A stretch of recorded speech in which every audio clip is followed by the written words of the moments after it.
Hello दोस्तों, मेरी तरफ से तुम सबको हैप्पी दिवाली। और मुझे माफ़ कर दो यार, मैं जानता हूँ कि तुम लोग मेरी वीडियोस के बहुत दिनों से वेट कर रहे हो, लेकिन मैं क्या करूँ यार, काम की वजह से मैं यूट्यूब पर बिल्कुल भी ध्यान नहीं दे पा रहा हूँ। और तुम लोगों को यकीन नहीं होगा, इस 20 मिनट की वीडियो को एडिट करने के लिए मुझे 3 दिन लगे हैं। हाँ, सिर्फ इमेजेस को लगाने के लिए मुझे 3 दिन लगे हैं। इससे तुम लोग ये अंदाज़ा लगा सकते हो कि एक वीडियो को बनाने के लिए मुझे कितने दिन लग सकते हैं। काम की वजह से यार मुझे वीडियोस को बनाने का बिल्कुल भी टाइम नहीं मिलता। लेकिन हाँ, अगर ये मानवा तुम लोगों को अच्छा लगा तो मैं इसका नेक्स्ट पार्ट जल्दी से जल्दी लाने की कोशिश करूंगा। और मेरे पुराने व्यूअर्स जो tears on a weather flower मानवा का वेट कर रहे हैं, इसके बारे में हम लोग वीडियो के लास्ट में डिस्कस करेंगे। तो चलो अभी इस नए मानवा को स्टार्ट करते हैं। मानवा की शुरुआत में हमें ड्यूक विंटरसोर के कैसल का बाहर का सीन दिखाया जाता है, जहाँ पर इस जमा देने वाली ठंडी में हमारी फीमेल लीड हमारे मेन लीड को बहुत ही बुरी तरीके से मार रही थी। और हमारा मेन लीड ब्लैक जो खून से लथपथ होकर अपने लवर के सामने घुटने के बल बैठा हुआ था। और वहाँ पर खड़े सारे नॉवेल्स ब्लैक को बहुत नीची नज़र से देखते हुए कहते हैं, उसे तो देखो, उन्होंने कहा था कि वो उसका फेवरेट अटेंडेंस है, लेकिन आखिरकार वो सिर्फ उसके लिए एक खिलौना ही था। और हमारा ब्लैक ज़ोर ज़ोर से सांसें लेते हुए एवेलिन को कुछ कहने की कोशिश कर रहा था। और इस तरफ एवेलिन, जिसके चेहरे के ऊपर कोई भी इमोशन नहीं होता है, वो ब्लैक की तरफ देखते हुए कहती है, तुम बस कुछ और कहने की कोशिश करो। और हमारा ब्लैक जो खून से लथपथ होकर नीचे पड़ा हुआ था, वो एवेलिन से कहता है, तुमने मुझसे कहा था कि तुम मुझसे प्यार करती हो। और वहाँ पर खड़े जो दूसरे नोवेल जो शो को आराम से देख रहे थे, वो इस बात को सुनकर हैरान हो जाते हैं। वो कहते हैं, ओ माय, तो वो रूमर सच थे। और हमारी एवेलिन जो एक घमंडी स्माइल देती है और जोर जोर से हंसते हुए उसकी और बेइज्जती करते हुए कहती है, क्या तुमने सच में इस पर विश्वास किया। इसी के साथ एवेलिन अपनी लाइन को क्रॉस कर देती है और कहती है, क्या तुम सच में इतने भोले हो या फिर एक बेवकूफ़। और ऐसा लगता है कि तुम अपनी जगह भूल गए हो, क्योंकि मैंने तुम्हारे साथ थोड़ी देर खेला था। तुम सिर्फ एक गंदे कॉमनर हो, तुम मेरे लिए एक गंदे मिट्टी से बढ़कर कुछ नहीं। ब्लैक को तब उतना फर्क नहीं पड़ा था जब एवेलिन उसे मार रही थी और सबके सामने उसकी इंसल्ट कर रही थी, लेकिन अब एवेलिन की बातों को सुनकर ब्लैक को धोखा खाया हुआ महसूस होता है। उसका दिल पूरी तरीके से टूट जाता है।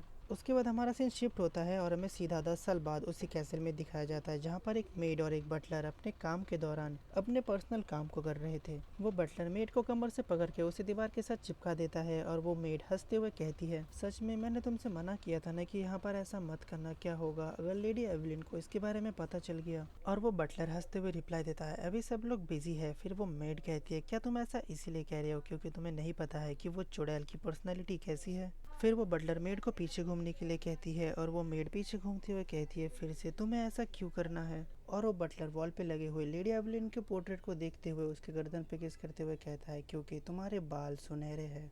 और ये ठरकी बटलर उस मेड के बैग को देखकर एवेलिन को याद करते हुए कहता है, उस आईसी प्रिंसेस के पास कुछ भी स्पेशल नहीं है, किसी दिन उसका वो एरोगेंट फेस गायब हो जाएगा। और जब ये दोनों अपनी मेन चीज़ पर आने वाले थे, उसी टाइम बैंक से दरवाज़ा खुलता है और ये दोनों उसे देखकर बहुत ज़्यादा हैरान हो जाते हैं और अपने कांपते हुए आवाज़ में कहते हैं, मैम। और इस गेट को खोलने वाला कोई और नहीं, हमारी एवेलिन विंटर, जो इस विंटर फैमिली की हेड है। उसके बाद उस महल में से उस मेल बटलर के चीखने चिल्लाने की आवाज़ आती है। फिर थोड़ी देर बाद उन दोनों को ही घर से बाहर फेंक दिया जाता है। वो मैं डरते हुए कांपते हुए कहती है, मैम प्लीज़ हमें छोड़ दीजिए, मुझसे एक बहुत बड़ा पाप हुआ है, प्लीज़ हम पे थोड़ा दया दिखाइए। एवेलिन रिप्लाई देती है, जब तुम खुद ही जानते हो कि तुमने बहुत बड़ा पाप किया है, तो फिर अपनी जान बख्श देने की बात करना एक बहुत बड़ी बेवकूफ़ी है। ऐसा कहकर एवेलिन अपने बटलर की तरफ हाथ बढ़ाता है। बटलर समझ जाता है और एक बॉक्स को ओपन करता है जिसके अंदर एक गन थी। फिर एवेलिन उस बॉक्स में से उस गन को उठाते हुए उन दोनों से कहता है, तो फिर तुम दोनों चूज़ करो, धीरे धीरे इस ठंडे बर्फ में जमकर मरना चाहते हो या फिर मैं तुम्हें खुद ही गोली मार दूँ। और वो दोनों और भी ज़्यादा डर जाते हैं और वो मेड कांपते हुए बस में वही कहती है, मैम प्लीज़ मुझे छोड़ दीजिए, मैं दोबारा ऐसी गलती नहीं करूँगी। और वो बटलर भी खड़ा होता है और अपने आप को बचाने के लिए चिल्ला के कहता है, मैम मुझे डर लग रहा है, अगर आपने हम दोनों को मार दिया तो ड्यूक के रेपुटेशन को बहुत बड़ा नुकसान पहुंचेगा, इसीलिए प्लीज़ हम पर थोड़ा दया करें। इस बात को सुनकर एवेलिन के साइड में खड़ा हुआ बटलर एवेलिन के पास आते हुए कहता है, माय लेडी प्लीज़ इसे मुझे हैंडल करने दीजिए। ऐसा कहकर वो उन दोनों की तरफ बढ़ने लगता है और वो दूसरा बटलर उसे अपनी तरफ आते हुए देखकर उससे हेल्प मांगते हुए कहता है, हे आइजैक, तुम मेरी सिचुएशन के बारे में जानते हो है ना, प्लीज़ मेरी मदद करो। आइजैक उसे कुछ भी रिप्लाई नहीं देता है और उसके पास जाकर उसके सीने में ज़ोर से लात मारता है, जिससे वो सीढ़ियों से गिरते हुए नीचे जाता है। और वो मेड भी चिल्ला के उस बटलर का नाम लेता है और उसे बचाने के लिए जाने लगती है। उसी टाइम एवेलिन उन दोनों की तरफ गन पॉइंट कर देती है और कहती है, तुमने मेरी इज्जत के बारे में भी सोचा, ये कितना अमेजिंग है। और वो स्माइल करते हुए कहती है, तो फिर विंटर फैमिली की ग्लोरी के लिए तुम चुपचाप मर क्यों नहीं जाते, और मैं ये श्योर करूँगा कि तुम दोनों का कॉफिन गोल्ड का बना हुआ हो। तो फिर तुम दोनों इसके बारे में क्या सोचते हो। और इसी टाइम ये दोनों भी समझ जाते हैं कि कुछ भी कर ले अब इन्हें माफ़ी नहीं मिलने वाली है। और वो देख लेते हैं कि एवलिन ने ट्रिगर खींच दिया है, इसलिए वो दोनों वहाँ से भागने लगते हैं। बटलर और वो मेड अपनी पूरी जान लगाकर वहाँ से भागता है। बटलर चिल्ला के कहता है, वो हमें सच में मार देगी।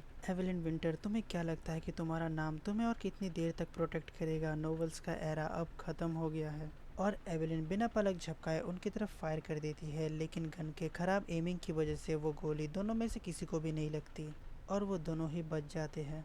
एवलिन वो गन आइजैक को पकड़ाते हुए कहती है, इसमें गलती की गुंजाइश बहुत ज़्यादा है, ये बहुत ओल्ड फैशन है। उनसे कहना कि वो शेल केसिंग के प्रोडक्शन की तरफ ज़्यादा ध्यान दे।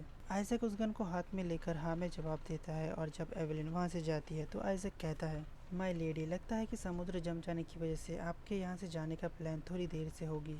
एवलिन कहती है, क्या इसमें 1 या 2 दिन लगेगा, तो फिर वर्क उसको कुछ कॉइन दे दो। आइजैक हाँ में जवाब देता है। उसी टाइम अंदर से एक नैनी की आवाज़ आती है जो कहती है, ओ लेडी, आप बाहर नहीं जा सकती। उसी टाइम एवलिन का ध्यान भी उस तरफ जाता है और उस गेट को खोलकर एवलिन की डॉटर बाहर आती है। एवलिन देखकर कहती है, शेरी।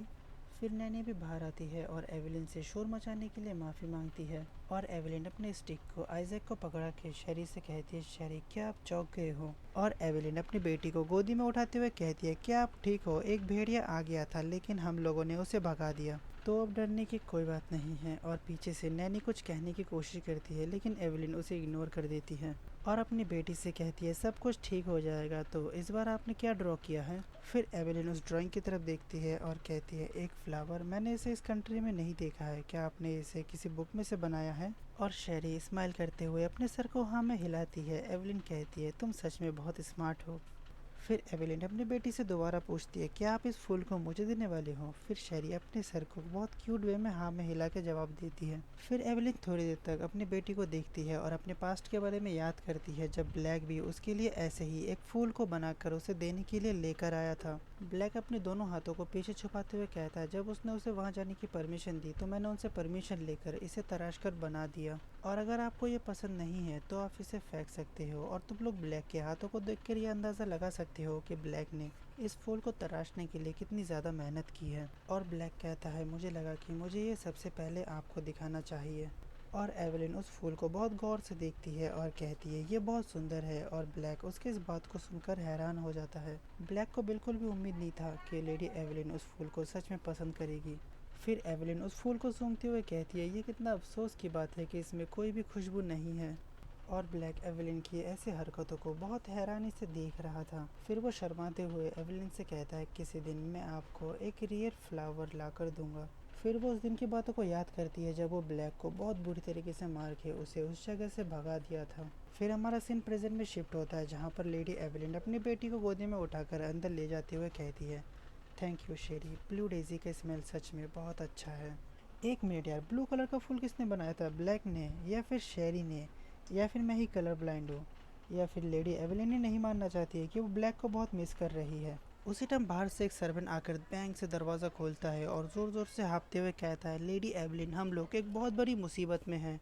एवलिन बहुत कामली उस सर्वेंट से पूछती है, क्या हुआ है। और वो सर्वेंट घबराते हुए रिप्लाई देता है, मैम, हमारे सारे सप्लाईज को सीज कर लिया गया है और उनकी तलाशी ली जा रही है। और मिलिट्री ने कहा कि वो सारे करप्टेड नोवेल्स को ढूंढकर मार देगा, और उन्होंने सारे विंटर्स फैमिलीज के ट्रांसपोर्ट को जब्त कर लिया है। उसी टाइम विंटर्स फैमिली के कैसल के बाहर एक मिलिट्री कैरेज आकर रुकती है और उसमें से कर्नल बाहर आता है। और वो कर्नल कोई और नहीं, हमारा गेलियस ब्लैक होता है। और अगर तुम लोग ये सोच रहे हो कि हमारा ब्लैक अपने एक्स लवर से इतना ज़्यादा ह्यूमिलेट होने के बाद अपने आप को ट्रेन करके एक मिलिट्री कमांडर बन के एक वॉर गॉड बनकर वापस आया है सिर्फ और सिर्फ अपने एक्स लवर से बदला लेने के लिए, तो फिर तुम लोगों को एक प्लॉट ट्विस्ट देखने के लिए मिलेगा। फिर वो सर्वेंट एवलिन से कहता है, एल्टरिक आर्मी का कमांडर वो यहाँ पर आ गया है। वो एक वॉर हीरो है, उन्होंने विंसफील्ड की लड़ाई में बहुत बहादुरी दिखाई और हमारे देश में बड़ा योगदान दिया। ऐसा लग रहा है कि लोग इसे ऐसे समझ रहे हैं कि हमारा जो ट्रांसपोर्ट है वो दुश्मन देशों के लिए मिलिट्री सप्लाईज को भेज रहे हैं, इसीलिए हमारा एक बुरा इमेज बन गया है। फिर वो सर्वेंट थोड़ा घबराते हुए कहता है, माय लेडी, आपको थोड़ा सावधान रहने की ज़रूरत है। वो पर्सन जैसा दिखता है वैसा है नहीं, वो वर्दी में छुपा हुआ एक डेविल है। और ब्लैक बहुत कामली मेंशन के बाहर खड़े होकर उसे देखता है। उसी टाइम एक सोल्जर उसके पास आकर कहता है, कर्नल, क्या मैं जाकर उसे बाहर लेकर आऊं? ब्लैक एक कमांड देने वाले वॉइस में उससे कहता है, नहीं, पहले मुझे उसे हेलो कहना होगा। उसके बाद 4 सोल्जर उनके घर के अंदर एंटर कर जाता है और उन सब की तरफ गन्स पॉइंट कर देता है। और एवेलिन को छोड़ के वहाँ के सारे लोग घबरा जाते हैं। वो घबराते हुए कहते हैं कि क्या ये सब क्या हो रहा है। फिर ब्लैक घर में एंटर करने से पहले अपने सिगार को फर्श पर फेंकता है और उसे पैर से कुचलते हुए अंदर जाते हुए कहता है, माफ़ कीजिए, मैंने आपके फ्रंट डोर को गंदा कर दिया है, क्योंकि जैसे ये तो स्वर्ग में बना हुआ है। और एवेलिन अपने सामने ब्लैक को देखकर हैरान हो जाती है। और ब्लैक कहता है, भले ही मेहमान अचानक ही क्यों ना आया हो, उसकी खातिरदारी सस्ती नहीं होगी। और क्या वो मोर शानदार नहीं है? एवेलिन की आंखें बड़ी बड़ी हो जाती है और वो अपने पास्ट में किए हुए गलतियों को याद करती है, जहाँ पर एवेलिन एक कोल्ड वॉइस में कहती है, क्या तुमने अभी क्या कहा, तुम क्या करोगे? और ब्लैक अपने खून से सने हुए हाथों से एवेलिन के पैर को पकड़ता है और कहता है, इस दिन को। और एवेलिन अभी भी अनजान थी कि वो अपनी लाइफ की कितनी बड़ी गलती कर रही है।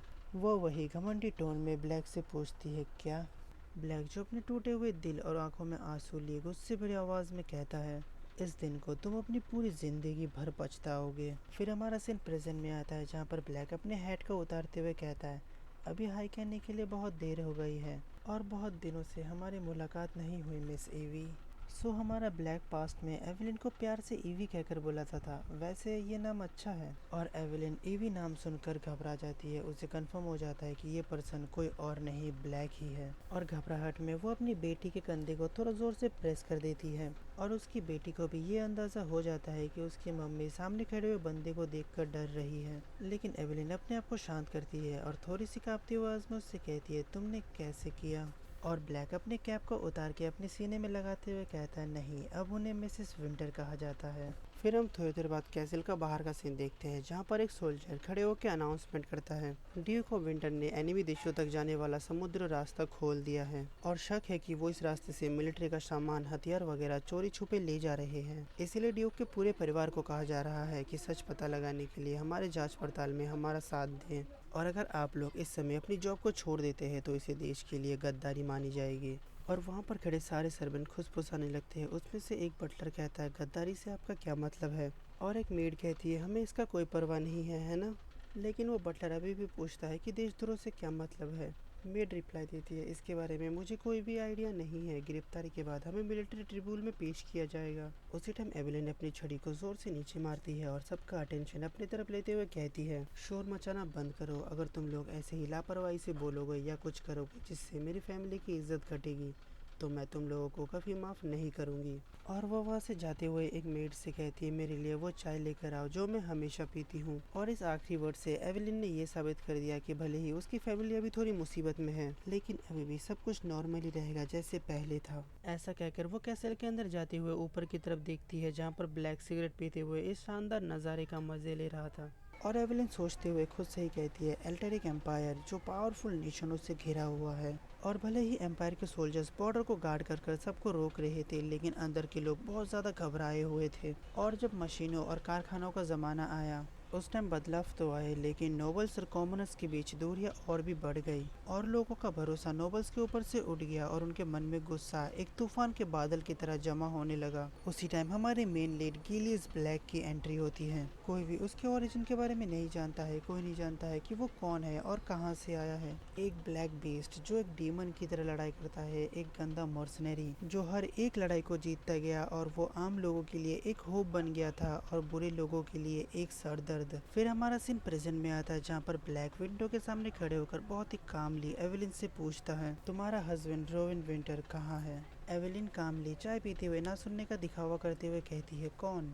ब्लैक अपनी बातों को दोबारा रिपीट करता है, लेकिन इस बार एक शार्प वॉइस के साथ। फिर एवेलिन क्वेश्चन को बदलते हुए ब्लैक से पूछता है, तुम्हारे जैसा एक इडियट जो रीड भी नहीं कर सकता था, वो एक वॉर हीरो कैसे बन गया?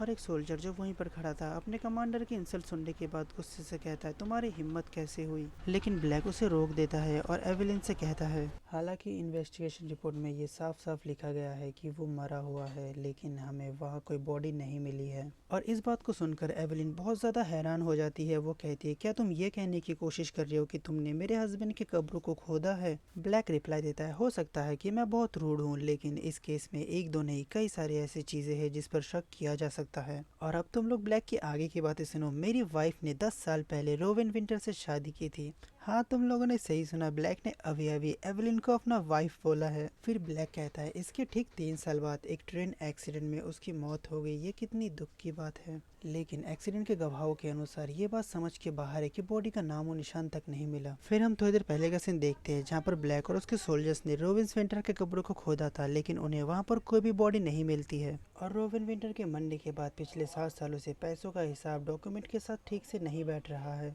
आपका हस्बैंड गायब है तो पैसे कहाँ से आ रहे हैं। फिर ब्लैक सारे डॉक्यूमेंट्स को एवेलिन की तरफ फेंकते हुए कहता है मैं आपसे डायरेक्टली पूछ रहा हूँ मैम, क्या रोवेन विंटर मरने का नाटक कर रहा है और चुपचाप देश के ऊपर साजिश रच रहा है। एवेलिन ब्लैक की बातों को सुनकर थोड़ी देर हैरानी से उसे देखता है, फिर वो जोर जोर से हंसने लगती है। एवेलिन हंसते हुए कहती है ये कितना फनी है, तुम्हें एक सोल्जर बनने के बजाय तुम्हें एक नोवेल राइटर होना चाहिए था। फिर ब्लैक आगे चलते हुए कहता है तो चलो क्वेश्चन को बदलते हैं, तुम इन 7 सालों में नशे से दूर क्यों रहे और इन 7 सालों में तुम्हारे पास दोबारा शादी करने के मौके भी आए होंगे तो तुमने शादी क्यों नहीं की। ब्लैक ये पूछते हुए एवेलिन के पीछे चला जाता है और एवेलिन चाय पीते हुए बहुत कामली रिप्लाई देती है क्योंकि मैं उससे प्यार करती थी और अभी भी मैं उससे बहुत प्यार करती हूँ। फिर ब्लैक हंसते हुए कहता है ये मजेदार है। फिर वो अपने चेहरे के ऊपर हाथ रखकर कहता है ये एक डेविल का प्यार है, शायद तुम्हारे वाइफ को एक राइटर होना चाहिए। फिर एवेलिन चाय को उठाकर ब्लैक के ऊपर डालते हुए कहती है ठीक है, मुझे नहीं लगता है कि ये फनी था। और अपने कमांडर के इस तरीके से इंसल्ट होते हुए देखकर वो सोल्जर भी बहुत ज्यादा हैरान हो जाता है,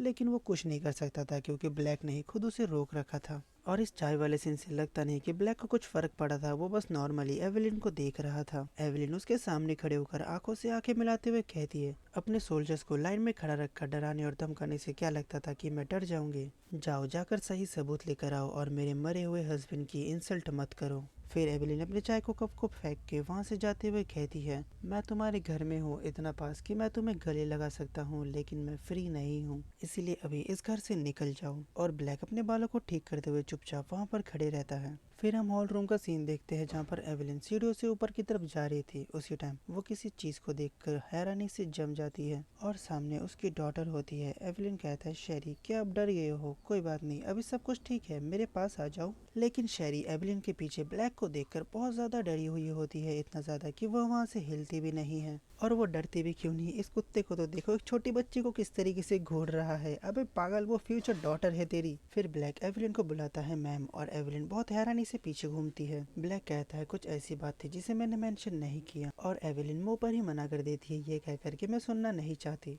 ब्लैक कहता है तुम्हें सुनना होगा क्योंकि ये सुनने लायक है। एक ट्रांसपोर्ट शिप में वेपन्स को छुपाकर एनिमी देश पर पहुंचाना, हमें ऐसे बहुत सारे वेपन्स मिले हैं जिन पर विंटर फैमिली की सील लगी हुई है। फिर ब्लैक आखिर में वो बोलता है जो वो बोलने के लिए आया था, इसे एक फेवर की तरह समझ लो कि मैं तुम्हारे हस्बैंड को ढूंढ रहा हूँ, क्योंकि अगर तुम सच को साबित नहीं कर पाते हो तो तुम्हें एग्जीक्यूशन के लिए तैयार रहना होगा। एवेलिन छोटी सी स्माइल करती है और अपने स्टिक को ब्लैक के चेस्ट के ऊपर रखते हुए कहती है किसी की लाइफ को लेकर उसे डराना ये अब बहुत पुराना हो गया है। फिर एवेलिन उसे चिढ़ाते हुए उसे पुराने दिनों की याद दिलाते हुए कहती है पहले की तरह रो और गिड़गिड़ाओ, ये मुझे पुराने दिनों की याद दिलाता है, ये तुम्हें वो आंसर दे सकता है जो तुम चाहते हो। लेकिन एवेलिन ब्लैक को पहचानने में एक और बार गलती करती है क्योंकि ये ब्लैक अब पहले जैसा बिल्कुल भी नहीं था और हमारा ब्लैक उस छड़ी को पकड़ता है और तेजी से खींचता है जिससे एवेलिन का बैलेंस बिगड़ जाता है और वो गिरने लगती है। लेकिन हमारा ब्लैक उसे पकड़ लेता है और धीरे से उसे वार्निंग देते हुए कहता है मैम क्या वो बच्चा अभी छोटा नहीं है, इसीलिए प्लीज थोड़ा केयरफुल रहना। और उसकी बातों को सुनकर एवेलिन थोड़ा टेंशन में आ जाती है और ब्लैक उसे छोड़कर वहाँ से जाते हुए कहता है तो चलो हमारी बातचीत यहीं पर खत्म करते हैं, तो कल फिर मिलेंगे लेडी विंटर। और हमारी एवेलिन ब्लैक के ऐसे हरकतों को देखकर बहुत ज्यादा हैरान होती है। वो बस चुपचाप खड़े होकर ब्लैक को वहाँ से जाते हुए देखती है। विंटर फैमिली जो कभी राजा के फैमिली के लिए एक मजबूत पिलर था और उन्होंने एल्ट्रिक किंगडम की नींव को मजबूत बनाने के लिए बहुत मेहनत की थी और इसीलिए उन्हें राजा की तरफ से रिसोर्सेज से भरा हुआ एक जमीन मिला और वहाँ पर माइनिंग और वेपन प्रोडक्शन की वजह से उनका वेल्थ बहुत तेजी से ग्रो होने लगा। लेकिन विंटर फैमिली पैसों से अंधे हो गए थे। उन्होंने अपने बिजनेस को बढ़ाने के लिए इलीगल काम करने में भी कोई भी हिचकिचाहट नहीं दिखाई और इसी रीजन की वजह से उनकी रेपुटेशन बहुत ज्यादा गिर गई और सारे लोग उनके ऊपर उंगलियां उठाने लगे और उन्होंने अपने ऊपर से उन शेम्स को रिमूव करने के लिए अपनी बेटी की शादी रोगन से कराई, जो अपने बैच में टॉप करते हुए एकेडमी से ग्रेजुएट होने वाला सबसे कम उम्र का लड़का था और वो एक एडोप्टेड चाइल्ड था जो हमेशा ही परेशानियां खड़ा करता रहता था। और वो 3 साल बाद अचानक गायब हो गया और उसकी वाइफ रोवेन विंटर अकेली रह गई और वो अपने पति को खोने के दुख से घबराने के बजाय वही बेरहम तरीके से अपने बिजनेस को बढ़ाना चालू रखा। लेकिन उनका बिजनेस धीरे धीरे नीचे गिरने लगा और सारे लोग उनके ऊपर दोबारा से भड़क गए और अलग अलग बातें फैलाने लगे और हमारी एवेलिन को इन सब बातों से कुछ भी फर्क नहीं पड़ता था। भले ही लोग तरह तरह की बातें करते थे, वो तो बस पर्दे के पीछे बैठकर उन सब लोगों को देखकर हंसती थी। लेकिन विंटर फैमिली का बिजनेस जो ऐसा लगता था कि वो कभी नहीं रुकेगा, धीरे धीरे वो धीमा पड़ने लगा और जब ड्यूक फैमिली का कोई भी सक्सेसर नहीं बचा तो उनकी इज्जत धीरे धीरे गिरने लगी।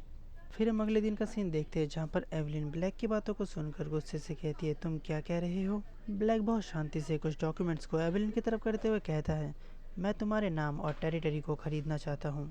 तो चलो इस वीडियो को यहीं पर ख़त्म कर देते हैं। और मेरे प्यारे पुराने व्यूअर्स, सच कहो तो मैं tears on a withered flower मानवा को आगे कंटिन्यू नहीं करना चाहता था, क्योंकि जब मैं काम में बिजी था तो किसी ने उसे पहले ही बहुत आगे तक एक्सप्लेन कर दिया है। लेकिन अभी अभी मैंने अपना मन बदल दिया है, मैं उसे आगे कंटिन्यू करूंगा, लेकिन मेरी एक शर्त है। अगर तुम लोगों ने tears on a withered flower की लास्ट पार्ट 25 को 1 के लाइक पहुंचा दिया तो मैं वादा करता हूँ कि मैं उस मानवा को दोबारा शुरू करूँगा।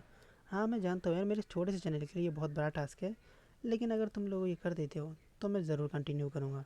वैसे मुझे लगता है कि वो कभी नहीं होगा। तो मिलते हैं नेक्स्ट वीडियो में, तब तक के लिए bye bye, tata, good night और मेरी तरफ से तुम सबको हैप्पी दिवाली।